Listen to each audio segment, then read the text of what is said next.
Vu. C'est vrai que l'œuvre est belle. Amen.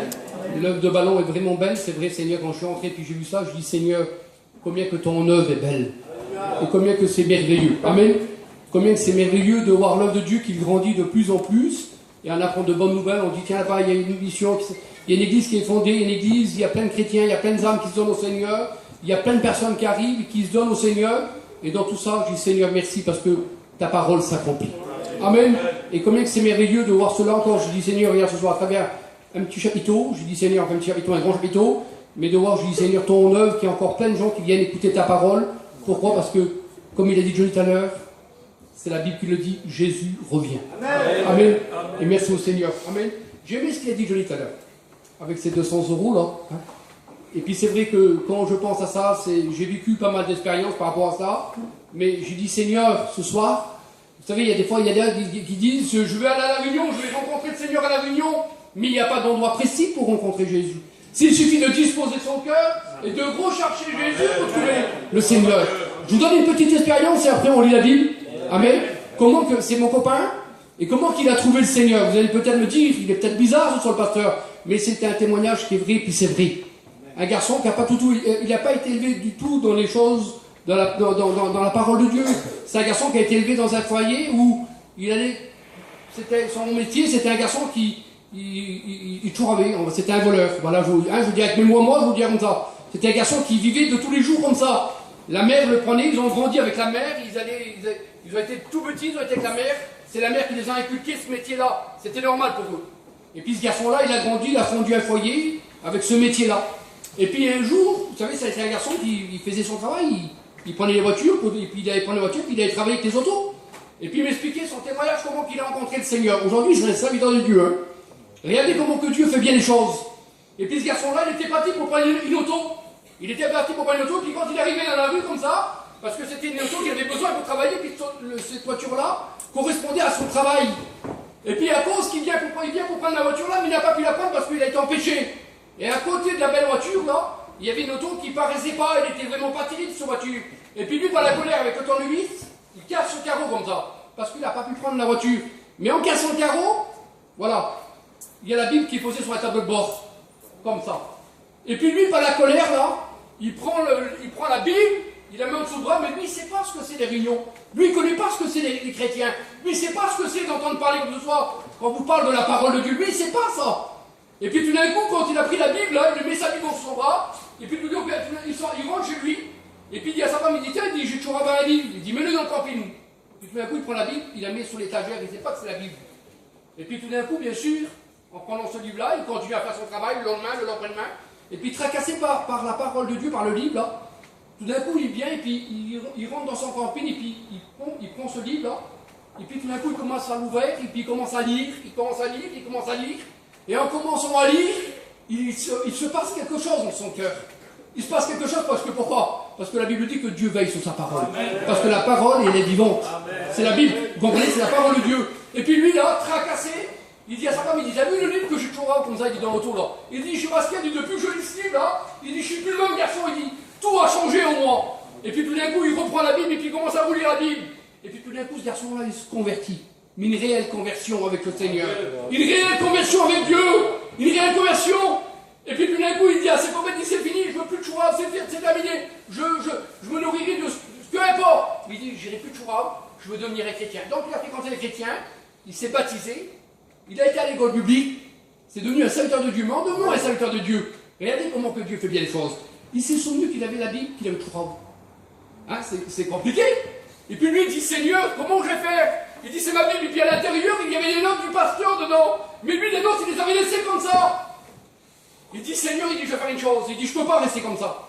Comme Jessica, hein. Des fois, quand il y a quelque chose qui ne va pas, ça nous tracasse. Comme il a dit Johnny, le Saint-Esprit nous tracasse. Il nous reprend. Alors bien sûr, ce garçon-là, il dit, Seigneur, il dit, c'est ce que je vais faire. Je vais retourner dans l'endroit où j'étais, puis sûrement que dans la rue où j'ai toujours ça, il dit sûrement qu'il y a une église pas bien loin. Et puis bien sûr, ce garçon-là, il prend son camping, il s'en va dans cet endroit-là. Et puis là, il fait des pieds, des mains, il cherche comme ça. Et là, il y a une réunion, il y a une église.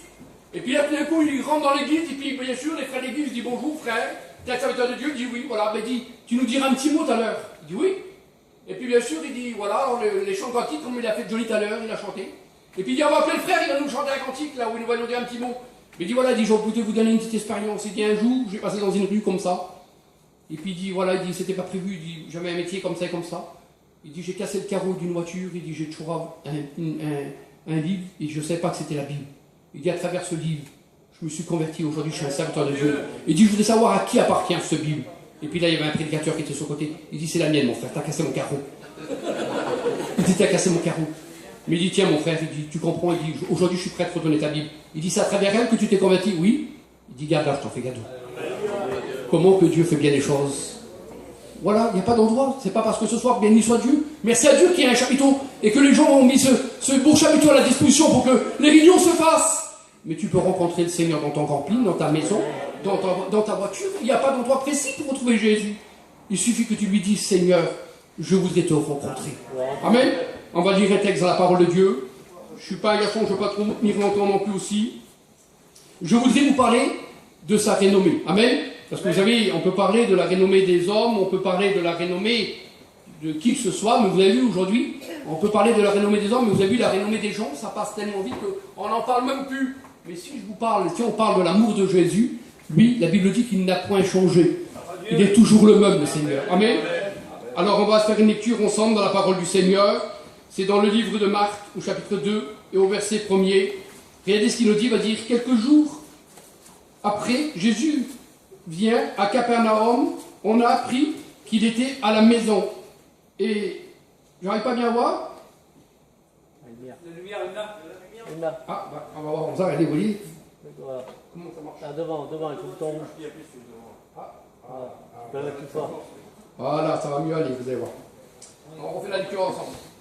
Quelques jours après, Jésus revient à Capernaum, on a appris qu'il était à la maison. Il s'assembla à un si grand nombre de personnes que l'espace devant la porte ne pouvait plus les contenir. Mais j'aimerais m'arrêter ici. Amen. Comme ça, on va voir où c'est qu'on va aller avec la parole de Dieu. Parce que moi, vous savez, si je commence trop à lire, je vais vous amener là-bas, je vais vous amener là-bas, je vais vous amener là-bas. Et puis après, en réalité, on va plus savoir où on en est. Mais je voudrais rester ensemble, je voudrais que vous soyez avec moi. Amen. On a appris il y a quelques jours que Jésus était revenu à Capernaum. Parce que j'ai regardé, souvent de fois, on regarde, et puis je ne vais pas vous choquer, je ne vais pas vous épater de ce que je dis. Mais lorsqu'on fait la lecture des évangiles, on voit que Jésus, plusieurs fois, on voit que Jésus partait dans un endroit, se rendait à un autre, et dans l'endroit où il devait se rendre à un autre, eh bien, il y avait toujours quelque chose, il y avait sûrement un petit village, un petit pays, peut-être pas bien grand, et puis sûrement que Jésus, voulant se rendre là-bas, mais il y avait toujours quelque chose qui ne se passait en mieux. Et la Bible dit que sa renommée se répandait chaque jour. Pourquoi? Parce qu'il faisait tellement de bonnes choses.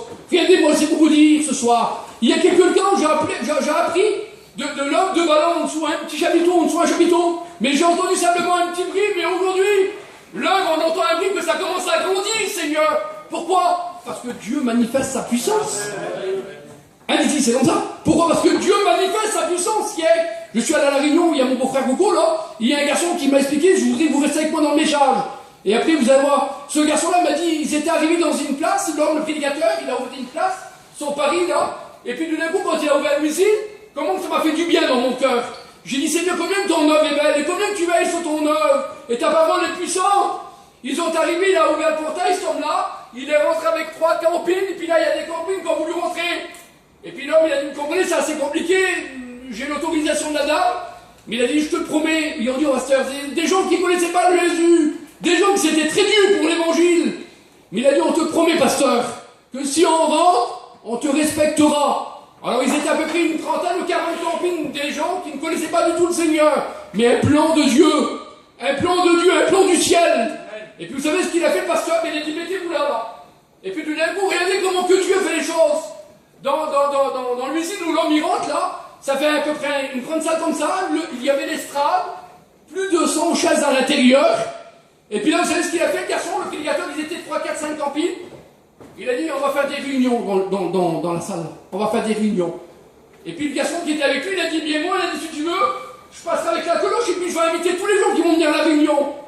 Vous savez combien de baptêmes qu'ils ont fait? Ils ont fait plus de 60 baptêmes. Ça fait 2 ans qu'ils sont sur la place. Il y a presque 200 personnes dans la salle, dans l'usine, où l'homme est rentré et que la dame a dit, allez-y monsieur, pasteur, mettez-vous de là ici, tenez propre, et puis vous pouvez faire des réunions. Il y a eu plus de 60 baptêmes. Aujourd'hui, il y a plus de 200 personnes. Comment que Dieu fait bien les choses. Alors Jésus était parti sûrement en mission. Sûrement qu'il était parti faire des réunions. Et puis vous comprenez très bien, le but du message du Seigneur, c'était quoi? Jésus est venu, tout simplement, c'est vrai qu'il est venu pour guérir. C'est vrai qu'il est venu, Seigneur, pour apporter du bien sur la terre. Mais le but de son message, c'était que Jésus est venu pour sauver les hommes. C'est que Jésus est venu pour sauver les personnes, mes frères et sœurs. Et Jésus, souvent de fois, il partait en mission. Souvent de fois, Jésus partait dans les endroits pour prêcher la parole. Mais quand il partait pour prêcher sa parole, c'était qu'il fallait qu'il se passe quelque chose. Et puis là, bien sûr, lorsqu'on fait la lecture de la parole de Dieu, j'ai regardé ça il y a 2-3 jours de ça l'arrière. Et puis vous savez, quand on lit ça, et puis quand je regarde les évangiles, et quand je lis la Bible, moi, des fois je me mets dans mon auto, ou alors des fois, peu importe l'endroit où je suis. Et puis j'essaye de regarder, puis je dis, Seigneur, donne-moi à lire ta parole et surtout à la comprendre, et à vivre ta parole. Et puis là, bien souvent de fois, quand je lis la parole de Dieu, eh bien j'essaye de vivre ces moments-là. Et puis à tout moment, je regardais ça il y a quelques jours, j'ai dit, Seigneur, Jésus revient à Capernaum, et puis là, à Capernaum, quand on regarde la lecture des évangiles, eh bien souvent de fois, on voit que Jésus avait l'habitude de venir à Capernaum, parce que Capernaum, c'est là où Pierre était, et Pierre avait sa petite maison, et souvent de fois, Jésus est né dans la maison de Pierre. Et puis là, la Bible dit que sûrement, peut-être pas prévu, je ne sais pas, je ne voudrais pas dire ce que la Bible ne dit pas, mais sûrement que lorsqu'on a appris tous les jours de Capernaum que Jésus était revenu, imaginez-vous un petit peu ce soir les chrétiens, on a appris que Jésus vient à Ballon et puis qu'il rentre dans le chapiteau. Je pense que toute la région du Rhône-Alpes est là ce soir. Parce que pourquoi? Parce que c'est une réunion que lui a organisée. Je pense qu'il n'y a aucune pas de kilomètres. J'en suis sûr que tous les voyageurs, tout le monde, ils seraient prêts de venir ce soir. Pourquoi? Parce que c'est Jésus lui-même qui prêcherait ce soir. Imaginez-vous un petit peu. Même s'il voudrait faire l'autostop ce soir, moi. Hein, je dis. C'est lui ce soir qui fait la réunion, imaginez-vous. Même s'il faut que je me mette là derrière. Et de se dire, Seigneur, je veux t'écouter prêcher. Voilà comment c'était. Et puis là, tout d'un coup, peut-être pas de réunion prévue. Mais je vois quelque chose. Je vois que Jésus est entré dans une petite maison. Et puis que tout d'un coup, il est en train d'annoncer la parole. Et puis là, il y a beaucoup de personnes à l'intérieur. Parce que la Bible dit qu'à un moment, il dit que l'espace ne pouvait plus les contenir. C'est-à-dire qu'il y avait beaucoup de monde dans cette petite maison. Mais voilà que, sûrement, imaginez-vous un petit peu. Tout d'un coup, les gens sont là et puis ils sont en train de l'écouter prêcher. Et quand Jésus prêchait, quand Jésus parlait, la Bible dit que les gens aimaient l'entendre. Les gens aimaient l'entendre au Seigneur. Quand on lit la Bible, quand on lit la parole de Dieu, quand on fait la lecture de la parole de Dieu, bien la parole nous fait tellement du bien des fois que vous faites comme moi. J'embrasse la Bible, je dis Seigneur, ta parole, comment elle est belle. Pourquoi? Parce que la parole me fait du bien, mes frères et sœurs. La parole me fait du bien. Lorsque je monte dans mon camping et que je prends la Bible, et que je suis tout seul, et puis tout d'un coup je lis quelque chose, et puis je découvre. Comme il a dit tout à l'heure, Johnny, qui je méritais? Je méritais quoi, Seigneur? Normalement, ma destination, c'était loin de lui. C'était pas prévu, moi, que je le rencontre. Mais à travers une réunion semblable comme celle-ci, le Seigneur s'est fait connaître dans mon cœur. C'est pour ça que je l'aime de tout mon cœur. Et puis là, bien sûr, dans cette petite maison, je ne vais pas être trop loin que vous, il est déjà 9h30. Dans cette petite maison, il y a beaucoup de monde. Il y a beaucoup de personnes, puis tout d'un coup, imaginez-vous un petit peu. Les gens veulent entrer pour participer à l'entendre. Mais la Bible dit qu'il y a des gens qui veulent ouvrir la porte, mais la Bible dit que l'espace ne contenait plus. Il n'y a plus de place, c'est plein. Quelqu'un qui était sûrement derrière la porte, puis sûrement que là, tu as voulu rentrer, puis on te l'a dit, tu ne peux pas entrer. Il n'y a plus de place à l'intérieur. Mais vous savez, ces gens qui voulaient entrer dans la maison, vous savez pourquoi? C'est parce qu'à l'extérieur de la maison, il y avait un problème, il y avait un besoin. Il y avait un homme qui était malade, dit la parole de Dieu. Il y avait un homme qui avait un besoin. Et puis là, tout d'un coup, lorsqu'on fait la lecture de la parole de Dieu, il y a quelques jours de ça l'arrière, j'étais en train de regarder ça. J'ai dit, Seigneur, mais quelle compassion dans leur cœur, quelle compassion.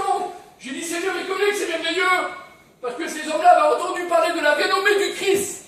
Et cet homme-là, la Bible dit qu'il était couché sur un lit depuis de longues années.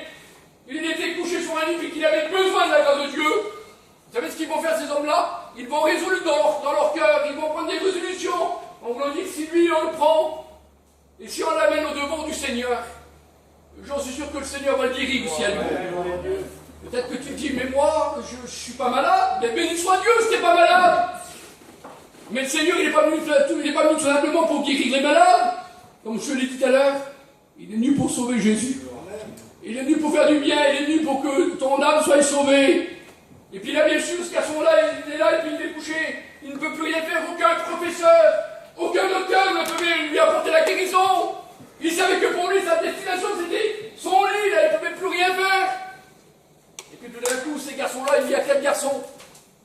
d'un coup, j'ai regardé dans la parole de Dieu, je dis Seigneur, c'est quel garçon qui était là, et puis en train de son monde de le regarder, puis en disant, qu'est-ce qu'on pourrait bien faire pour lui, pour qu'on préserve, si on peut faire quelque chose pour un copain, pour un ami, eh bien là, on est le premier à le faire. Mais là, on pourrait, qu'est-ce qu'on peut faire, nous, pour lui, on ne peut rien faire, même s'il faudrait qu'on donne tout notre argent, mais qui va pouvoir le guérir à lui? Aucun remède peut le guérir. Comment qu'on pourrait bien faire? Comment qu'on pourrait bien faire? Et puis vous comprenez très bien, c'était pas des grosses maisons comme aujourd'hui en Israël, hein. C'est des toutes petites maisons, vous comprenez très bien, c'était pas bien grand. Et puis vous savez ce qu'ils vont faire ces garçons-là? Vous savez, ils vont regarder, puis je dis Seigneur, quelle audace! Et puis vous comprenez des fois qu'à ce moment-là, d'avoir de l'audace comme ça, je dis quelle bonté, Baron David, avoir l'audace de cette foi-là. Vous savez ce qu'ils vont faire? Ils vont s'interroger les quatre là. Et puis on va dire, tant pis, même si on casse la réunion, même si on dérangerait la réunion, même s'il faudrait même casser la réunion, moi on veut une chose, on veut que lui là, qu'il reparte guéri. Quelle compassion dans leur cœur, quel amour, quel Seigneur, quelle foi dans leur cœur. Parce que ces autres garçons-là, j'en suis sûr, les quatre garçons qui étaient là, ils avaient sûrement accompagné Jésus plusieurs fois dans les réunions où le Seigneur passait et qu'ils avaient vu les miracles que le Seigneur opérait dans les petits villages des alentours. Ils avaient sûrement vu cela, ils avaient sûrement vu la puissance et la capacité du Seigneur. Eh bien, vous savez ce qu'ils vont faire? Il va dire tant pis, il va dire en réalité, c'est mes mots à moi, hein. Mais la parole de Dieu le dit comme ça, il dit qu'ils vont le prendre, ils vont le monter sur le toit de la maison, ils vont ouvrir le toit de la maison, et je vous dis que vous venez avec moi, puis vous allez comprendre, et puis je ne veux pas trop tenir longtemps. Ils vont prendre ce garçon-là, ils vont ouvrir le toit de la maison, ils vont le porter, et puis tout d'un coup, imaginez-vous un petit peu, regardez comment c'est, hein. Là, il y a des personnes qui sont là, ils sont en train d'écouter parler le Seigneur est en train de les enseigner, et puis tout d'un coup, là, ils voient le toit ouvrir, et puis tout d'un coup, ils sont en train de déranger la réunion, ils sont en train de déranger Jésus de parler. Et tout d'un coup, ils vont dans le toit, ils prennent le paralytique, là, la Bible dit, ils le prirent, ils le descendirent devant Jésus. Jésus en train de là, il le descenda devant, là, il le mit devant.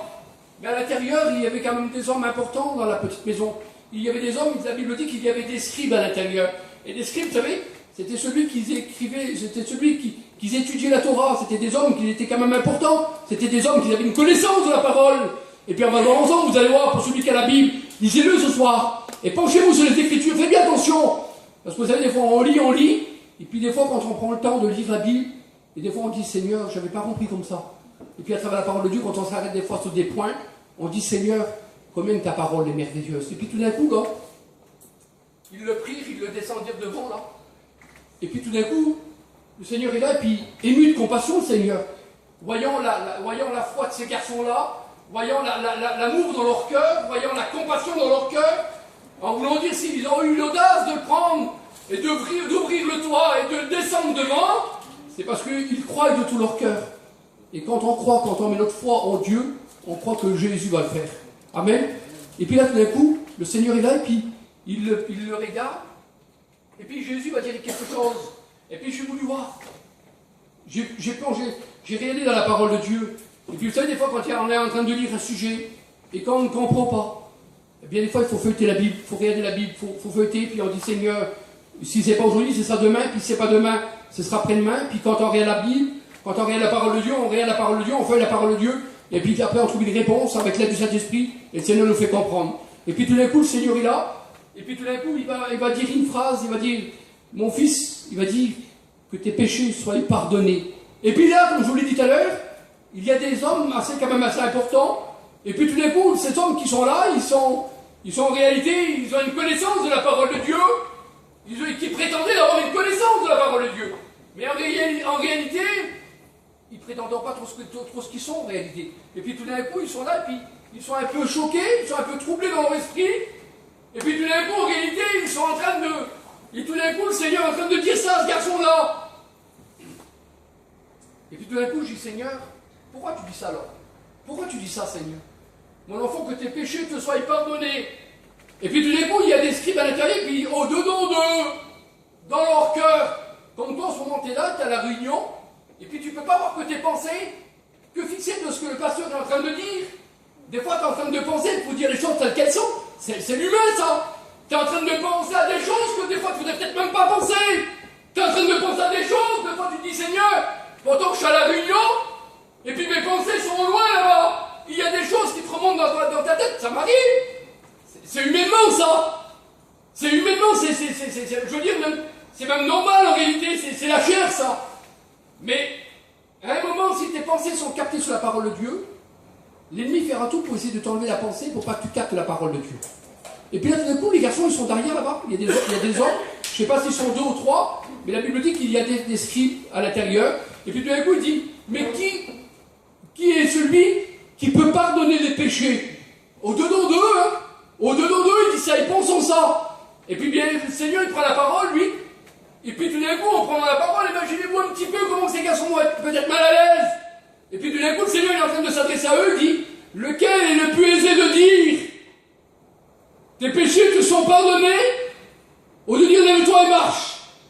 En réalité, ces garçons étaient en train de dire, au-dedans d'eux-mêmes, hein, je dis, mais qui peut pardonner les péchés? Mais qui peut pardonner les péchés? Même si je parlais doucement avec mon copain à la réunion, et que je dirais, moi, oh, tiens, c'est joli qui prêche. Mais de quelle manière que je peux prétendre de dire ça?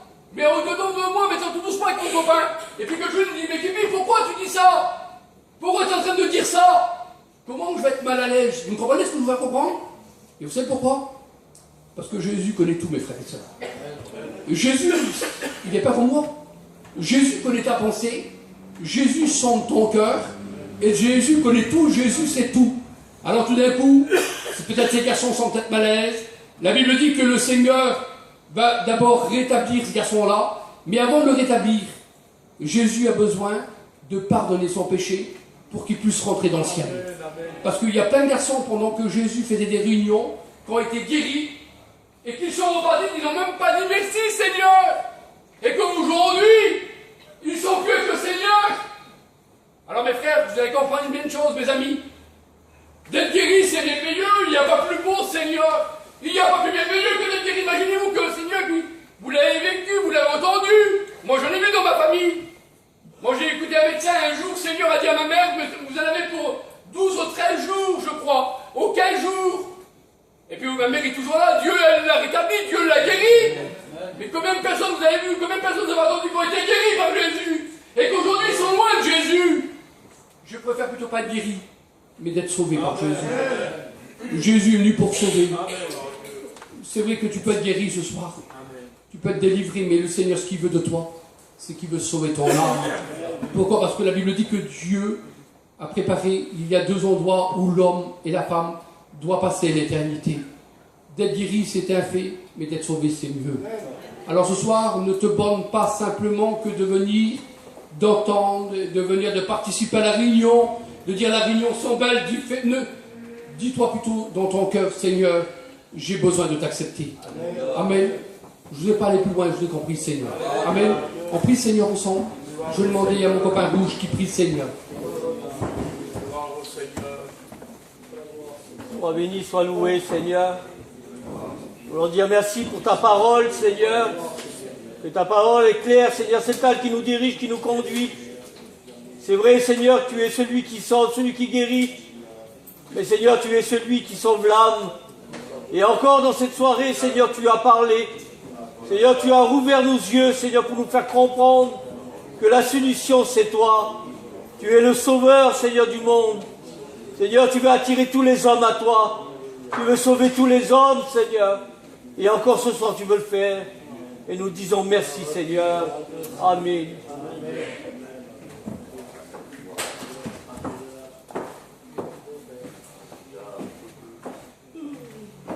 Gloire au Seigneur, alléluia.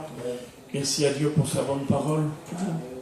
Sa bonne parole fait toujours du bien dans nos cœurs. J'ai écouté l'autre frère qui était en train de prêcher la parole de Dieu, et puis j'étais en train d'imaginer un petit peu la scène, et puis je me disais, Seigneur, ils ont quand même eu du toupet, de défaire le toit, et puis oui.